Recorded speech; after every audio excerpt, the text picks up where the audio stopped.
This video is sponsored by Card Kingdom. If you want Magic singles or sealed product, use my link in the description.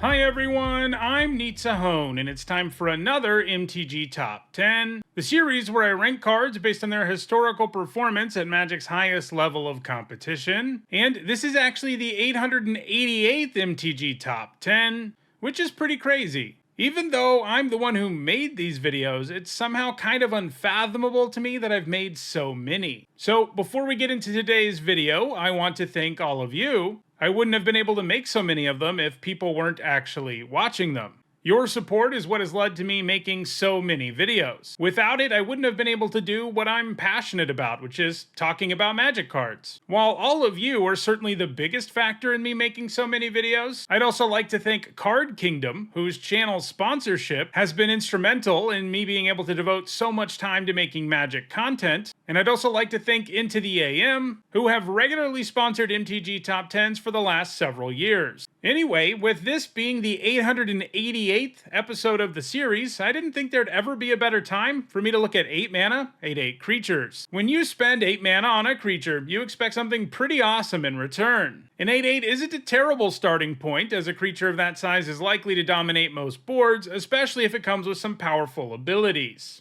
To be eligible for this list, a card had to cost 8 mana and have 8 power and 8 toughness. In all, there were 29 cards eligible, and in this video we'll look at the 10 that have left the biggest impact on competitive Magic the Gathering. Before we get started, here's a quick reminder on how I rank cards in these videos. A first tier top 8 is worth 2 points, this includes events like Pro Tours, and a second tier top 8 is worth 1 point. This includes events like regional championships. At number 10, it's Razaketh the Foulblooded. For 5 generic and 3 black mana, it comes with flying and trample, and you can pay 2 life and sacrifice another creature to tutor up any card. So not only do you get a big flyer that can close out the game in a hurry, you can give up life and creatures to search up whatever you want, which makes it a lot less likely that your opponent is going to find a way to beat you.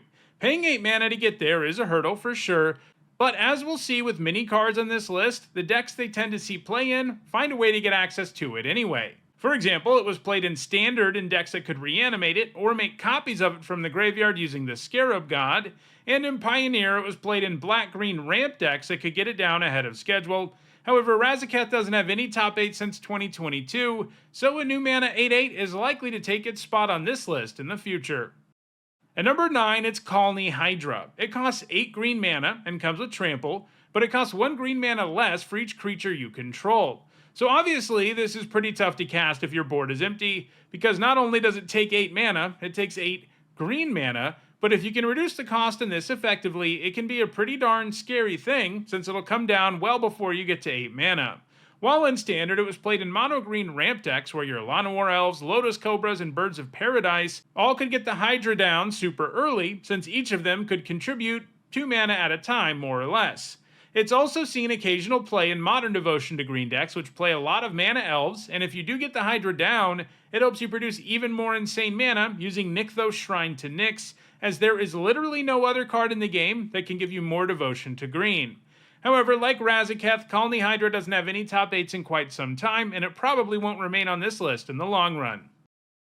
At number 8, it's Avatar of Might. For 6 generic and 2 green mana, it comes with trample, so it has the same mana value stats and keywords as Khalni Hydra, and like the Hydra, it has a cost reduction effect. In this case, Avatar of Might costs 6 generic less to cast if your opponent controls at least 4 more creatures than you do. Unlike Khalni Hydra, which lets you work to reduce the cost of your own spell, Avatar of Might requires the right opponent, but when you go up against someone that it's easy to reduce the cost against, Avatar of Might can be a 2 mana 8/8 trampler.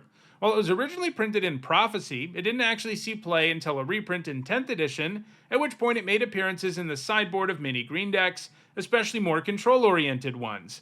This was a standard format that featured many elf and token decks, so getting to cast the Avatar against them for only 2 was a very real possibility, and those decks didn't usually have very many ways to answer something so massive, especially when it was coming down way ahead of schedule.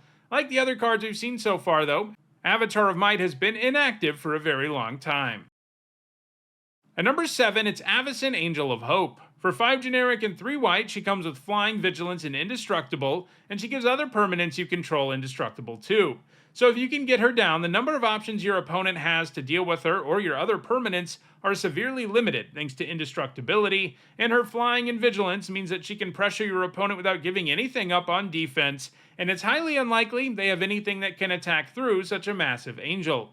She's another creature who has been featured in ramp and reanimator decks. In standard, she was often brought back by Unburial Rites, and the decks that ran the both of them had tons of self-mill, making it quite easy to get the Rites and Avacyn into the graveyard, and getting this creature for 4 mana is a pretty good deal. More recently, it's been played in modern Kinnan ramp decks, which combine strong mana rocks like Mox, Amber, and Springleaf Drum with Kinnan to produce absurd mana, at which point putting Avacyn into play, either by casting it or using Kinnan's ability, is definitely on the table. However, it doesn't have any top 8 since 2021.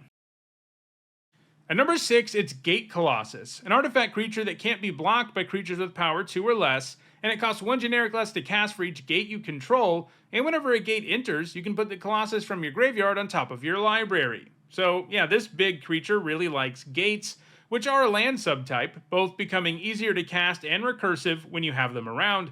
While he doesn't have full-on trample, he does still come with an ability that makes chump blocking a lot harder, so the Colossus can still end games quickly. Unsurprisingly, the Colossus has been played in gate control decks in Standard and Pioneer. The Colossus is far from the only gate payoff around, and there are some pretty powerful ones for control decks, most notably Gates Ablaze, a sweeper that gets more potent the more gates you control. While Gate Colossus has been played more recently than the other 8-mana 8/8s we've seen so far, it's still been quite a while since its last top 8, which came in 2023. At number 5, it's Stormtide Leviathan. For 5 generic and 3 blue, it comes with Island Walk and makes all lands into islands in addition to their other types, and it makes it so only creatures with flying and Island Walk can attack. So it's a huge unblockable win condition that also gives you a moat-like effect, and that's definitely a creature that can shift games wildly in your favor. As you can probably guess, the decks that have used the Leviathan over the years have been able to find a way around having to spend 8 mana on it. The Leviathan was the most active between 2010 and 2011 when it was played in standard Genesis Wave decks, which were adept at ramping a ton of mana and could power out the Leviathan and hardcast it, but they could also put it into play with the Wave. Meanwhile, during that same time, it was also played in Legacy Reanimator decks, which could bring it back pretty consistently on turn 2 with either Reanimate or Exhume. More recently, it's enjoyed a bit of a renaissance, appearing in the sideboard of vintage Oath of Druids decks. While other win conditions pack more of a punch, it can generate more of an advantage, like Atraxa. Against some opponents, just getting a big creature into play isn't enough to win, and they can kill you very quickly. Against them, grabbing the Leviathan to get a win condition that also stops their onslaught is important. The Leviathan hasn't had any top 8 since 2023, but in the right metagame, it is possible for it to make a resurgence. At number 4, it's Vilis, Broker of Blood. For 5 generic and 3 black, it comes with flying, and you can pay 1 black mana and 2 life to give a creature -1/-1 until end of turn, and that's an extra big deal, because with Vilis around, anytime you lose life, you draw that many cards. That makes his ability also effectively say, draw 2 cards, making it all the more potent. Plus, if your opponent damages you in any way, you also get to draw cards, in addition to being able to generate card advantage with Vilis' ability alone. While it saw a tiny bit of play in Standard, most of Vilis' top 8s have come in Legacy Reanimator decks. Vilis is a great reanimation target in general, but he's particularly insane alongside actual Reanimate, which lets you bring a creature back from a graveyard and you lose life equal to its mana value. That means if you reanimate Vilis with it, you're going to also draw 8 cards right away, at which point it's going to be tough for you to lose the game, as you'll be able to set up all kinds of additional reanimation in the future. Not only that, but his ability is really useful against powerful X1s in Legacy, like Delver, Baleful Strix, and so on. However, Vilis doesn't have any top 8 since 2023, as we've gotten more and more ridiculous reanimation targets these last few years. While Atraxa probably doesn't quite draw you 8 cards, she draws you a ton and can gain all that life back too. At number 3, it's Platinum Emperion. For 8 generic, it's an artifact creature that makes it so your life total can't change. Obviously, that's a super powerful effect that frequently makes it impossible for you to lose, and you also get a huge body that can help you win the game while protecting your life total. This is another 8-mana creature that is well worth the extra effort. That's why it was played in ramp decks in Standard. In Modern, it's been ramped into in Tron decks, but probably the sweetest thing people have ever done with this is combine it with Madcap Experiment in Modern. If Emperions are the only artifacts in your deck, you always hit one of them with Madcap Experiment, and then you don't take any damage from the experiment because of the Emperion. It's also been reanimated and ramped into in Legacy, and it's even been played in Vintage Mud, a deck that specializes in making lots of mana to cast expensive artifacts. In the more recent past, it's found some success in modern decks that use Karn the Great Creator. He likes artifacts in general, and has a -2 that lets you grab one from your sideboard, and there are some games where Emperion is unbeatable and very much worth grabbing. However, so far in 2025, Platinum Emperion doesn't have any top 8s. While it's true that your life total can't change if you control Platinum Emperion, my subtotal definitely can. I'm trying to reach 100,000 subscribers by the end of the year, so if you aren't already subscribed, do me a favor and hit the subscribe button. You won't regret it. I put out lots of Magic content every single week. At number 2, it's Ulamog's Crusher, which is somewhat surprisingly the only Eldrazi on this list. Usually when I look at big creatures, there are more Eldrazi on the list than that. Anyway, it's a generic mana, and it comes with Annihilator 2, which means when it attacks, your opponent has to sacrifice 2 permanents. It also always has to attack, and while that is a downside, if you have a big Annihilator Eldrazi in play, you're probably going to want to be attacking anyway.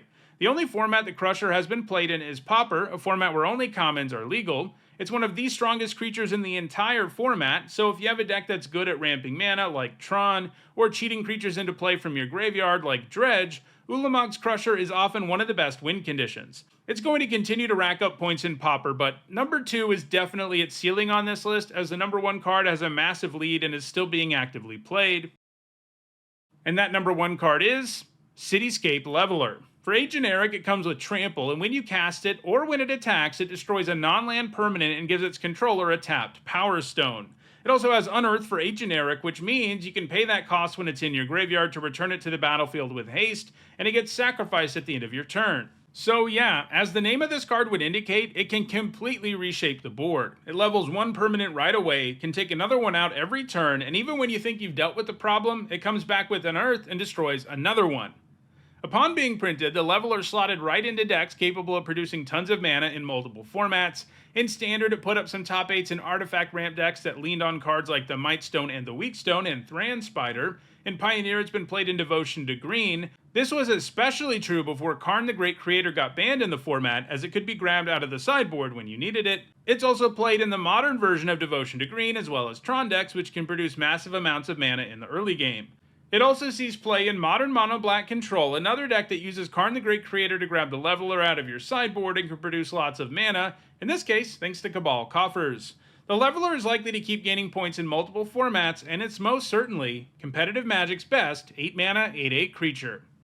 So that does it for the 888th MTG Top 10. If you want any of these huge creatures, check out the description where you can find a direct Card Kingdom link for each card that appeared in the video. If you want to make sure you catch future videos, don't forget to subscribe. If you want to catch up on past videos, including more that look at creature stat lines, you should see a playlist on your screen shortly. And if you want to go the extra mile in supporting the channel, you can become a channel member or a patron. You can find ways to do those things in the description. Thanks for watching.